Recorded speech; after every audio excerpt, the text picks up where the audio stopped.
Now we go behind the scenes of a fascinating initiative, the Canadian Wildlife Service's duck banding program in the Maritimes. As CTV's Josh Smith shows us, it reveals many facts about our feathered friends.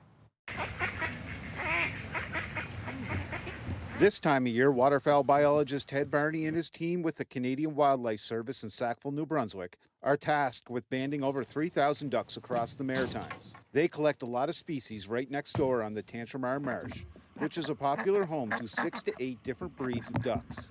We do waterfowl banding to help estimate populations, rates of harvest and survival, and use this information to help set bag limits and seasons for the fall regulated waterfowl season.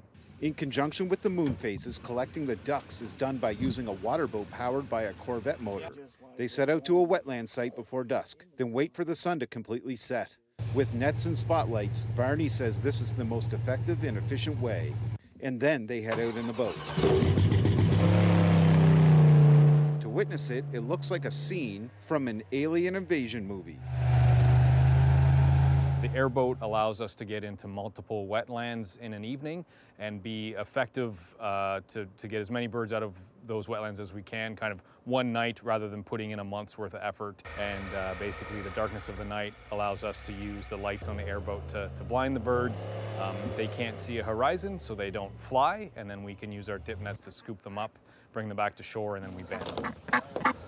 Once collected, Barney and his team assesses each duck for sex, age, species, and they even test for diseases that goes into a national database. Highly pathogenic avian influenza has been on the landscape in North America for roughly the last 3 years.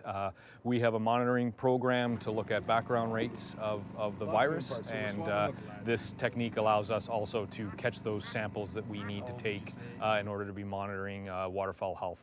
Then they are banded and set back out to their natural habitat unharmed. There we go. This process may seem noisy and invasive, but Barney says it's been practiced this way for centuries, and the animals are handled with care. Very much appreciate that it is not quiet.